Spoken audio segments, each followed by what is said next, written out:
औज़ुबिल्लाहिमिनश्शैतानिर्रजीम बिस्मिल्लाहिर्रहमानिर्रहीम।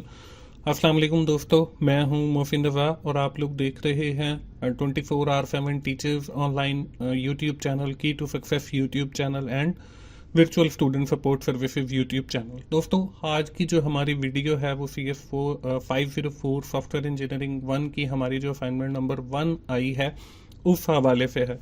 तो चलिए दोस्तों, हम अपनी असाइनमेंट शुरू करते हैं और इसके अंदर हमें एक केस दिया गया है, उसको हम थोड़ा सा पढ़ लेते हैं बिकॉज हमें जो आगे क्वेश्चन की रिक्वायरमेंट्स दी गई हैं, अगर हम इसको नहीं पढ़ेंगे आपको भी मैं रिकमेंड करूंगा कि आप 2 से 3 बार इसको ज़रूर पढ़ें, क्योंकि कुछ चीज़ें जो हैं वो मैंने इसमें आपको करके दिखा दी हैं, कुछ चीज़ें इसमें मैंने छोड़ दी हैं फॉर योर सेल्फ।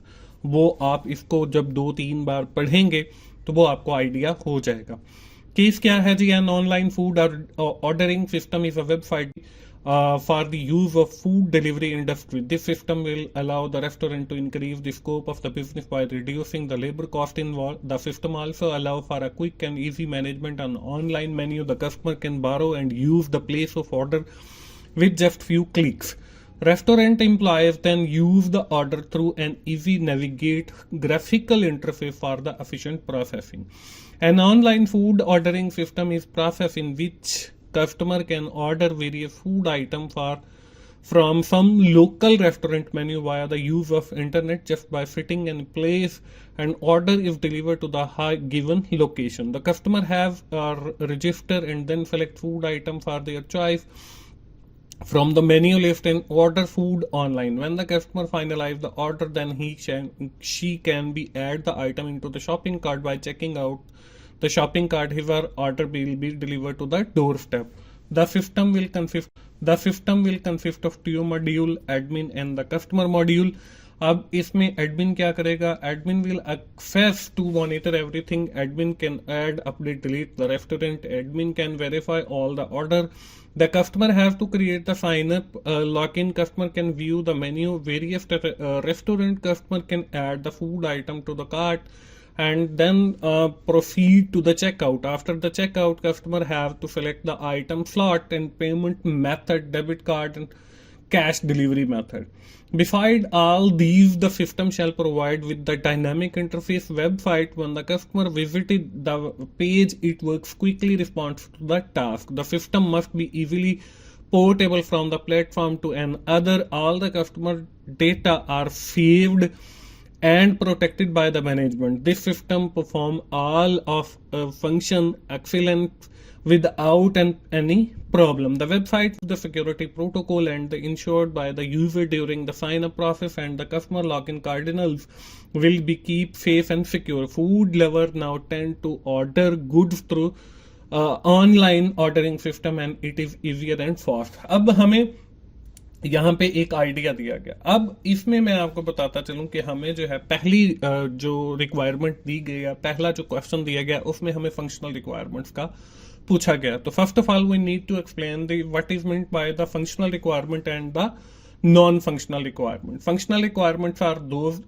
जो आपके फंक्शंस हैं जो ये वेबसाइट परफॉर्म करेगी, और नॉन फंक्शनल जो आपकी अदर देन फंक्शन होगी वो नॉन फंक्शनल होगी। मैं आपको एग्जांपल दे देता हूँ कि जी वेबसाइट के ऊपर यूजर जो है वो लॉग इन होना चाहिए, that is the function of that website. तो this is called the functional requirement of that website. अब इस वेबसाइट का जो लॉगिन का पेज है that is more attractive, colour scheme जो है वो बहुत अच्छी होनी चाहिए। ये अब जो कलर स्कीम है ये इसकी फंक्शनैलिटी नहीं है, बल्कि एक आप इसको कुछ भी चेंज डायनामिक इंटरेक्टिव वेबसाइट बनाने के लिए आप यूज कर रहे हैं, तो that is not the functional requirement of that website, और this is the called the non functional website, non functional requirement of that website. इसी तरह आपकी जो है आपका जो कस्टमर है वो ऑर्डर कर सकता है, that is the main functionality of that website कि वो वहां से ऑर्डर कर सकता है, तो this is called the functional requirement of that website. अब उसका जो लॉगिन पासवर्ड है वो सिक्योर होना चाहिए, सेफ होना चाहिए, ठीक है। ये फंक्शनैलिटी नहीं है, तो ये हमारी नॉन फंक्शनल जो है रिक्वायरमेंट्स के अंदर आ जाएगा। हम बढ़ते हैं अगली जानिब, और यहां पे देखें आपको जो पहला क्वेश्चन दिया गया वो यही दिया गया कि आप फंक्शनल रिक्वायरमेंट्स बताएं।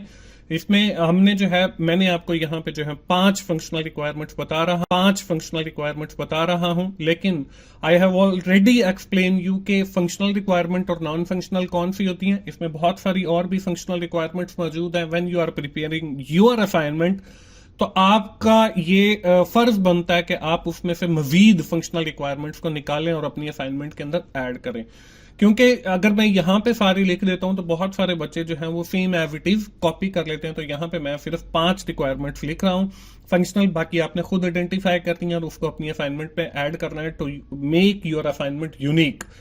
अब यहाँ पे देखें, the customer have create a sign up and log in, that is the functionality of that system. तो this is called the functional requirement of that system. Second, customer can view and menu the various restaurant, ये भी उसकी functionality होनी चाहिए, इसलिए ये functional requirement है। Third है, customer finalise the order then he she and can add item into the shopping cart, ये भी फंक्शनैलिटी है, तो इसलिए ये हमारी फंक्शनल रिक्वायरमेंट है। फोर्थ पे है, admin can add update delete restaurant, admin can verify all order, तो ये भी हमारी जो है फंक्शनल रिक्वायरमेंट है कि वो ऐड कर सके, अपडेट कर सके, डिलीट कर सके, तो ये भी हमारी फंक्शनल रिक्वायरमेंट है।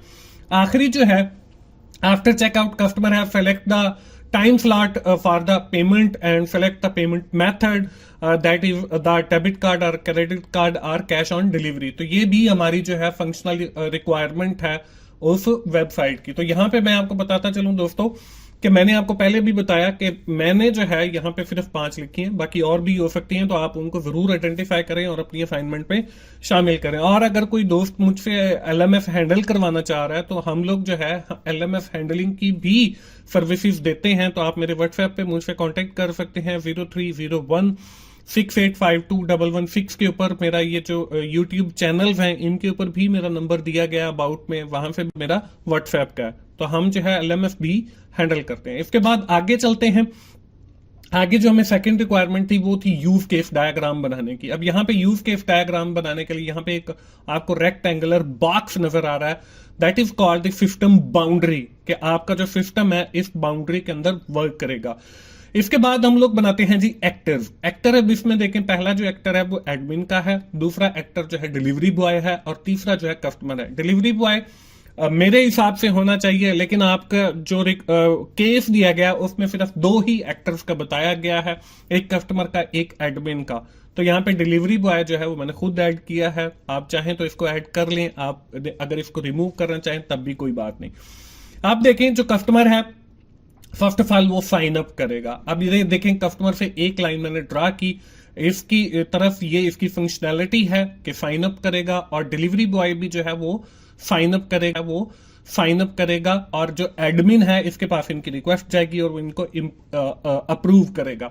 और after approving the request from the customer, then he or she will be added to the system, or then he will be able to view and purchase the order। तो ये हमारा sign up का आ गया। Sign up के बाद देखें आगे जो दूसरी है वो है लॉगिन। अब देखें कस्टमर भी हमारा लॉगिन हो सकता है, इसमें एडमिन भी हमारा लॉगिन हो सकता है, तो ये और डिलीवरी बॉय भी लॉगिन होगा, तो ये हमारी दूसरा स्टेप आ गया। इसके बाद तीसरा है रिक्वेस्ट ऑर्डर। ये जो रिक्वेस्ट ऑर्डर है या ऑर्डर्स है या व्यू ऑर्डर जो है टेकिंग ऑर्डर, ये हमारा जो काम है ये हमारा कस्टमर कर सकता है, वही हमारे मेन्यू को व्यू कर सकता है, वही डिफरेंट रेस्टोरेंट को व्यू कर सकता है, और वही जो है ऑर्डर प्लेस कर सकता है। तो ये डिफरेंट जो वर्ड्स हैं जो यहाँ पे मैं आपको बोल के बता रहा हूँ, आपने इन ओवल के अंदर जो है वो मुख्तलिफ अल्फाज का इस्तेमाल करना है ताकि आपकी जो असाइनमेंट है वो यूनिक बन सके। इसके बाद जो थर्ड है आगे है वो है व्यू ऑर्डर। अब जो एडमिन है वो भी इसको व्यू कर सकता है, यहाँ पे मैंने एरो नहीं दिखाया, आप इसको दिखा भी सकते हैं, और जो डिलीवरी बॉय है वो इसको व्यू करेगा क्योंकि उसने इसको डिलीवर करना है कलेक्ट करने के बाद। इसके बाद जो अगला है वो है डिलीवर ऑर्डर। अब इसने देखें कस्टमर ने सबसे पहले ऑर्डर दिया और डिलीवरी बॉय ने उसको व्यू किया और उसके बाद डिलीवरी बॉय ने ही उसको डिलीवर किया। इसके बाद है ऐड रिमूव आइटम, ये एडमिन कर सकता है।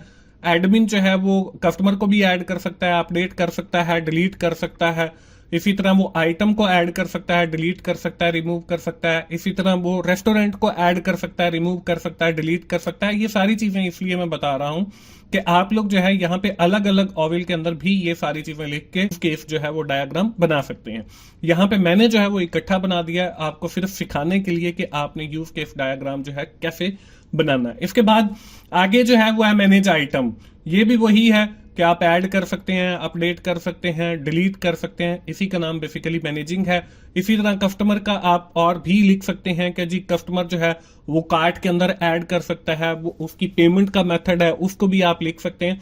तो मैंने आपको पहले भी बताया कि बहुत सारी चीजें जो है वो मैंने आपके लिए छोड़ दी हैं। इसके बाद जो फर्दर है वो है लॉग आउट। अब एडमिन भी सिस्टम से लॉग आउट हो सकता है और डिलीवरी बॉय भी सिस्टम से लॉग आउट होगा और यकीनन आपका जो कस्टमर है वो भी उस सिस्टम से लॉग आउट होगा। तो इस तरीके से जो है हम लोगों ने अपनी जो यूज केस डायग्राम है उसको बनाना है। यहाँ पे तरीका मैंने आपको सिखा दिया है और कुछ जो है वो मैंने आपको बना के भी दिखा दिया है। अगर आप हमसे बनवाना चाहते हैं तो मैंने एक नंबर भी बताया, यूट्यूब का ऊपर भी दिया हुआ है। तो हम लोग भी LMS हैंडलिंग की सर्विसेज प्रोवाइड करते हैं। इसके बाद दोस्तों हमारी जो असाइनमेंट है वो यहीं पे खत्म हो जाती है और आखिर में मैं यही कहूंगा कि आप 24/7 टीचर्स ऑनलाइन और की टू सक्सेस चैनल को जरूर देखें और इस पे जो कंटेंट अवेलेबल है इससे फायदा उठाएं। मिलते हैं अगली असाइनमेंट के सोल्यूशन के साथ। उस वक्त तक के लिए अल्लाह हाफिज।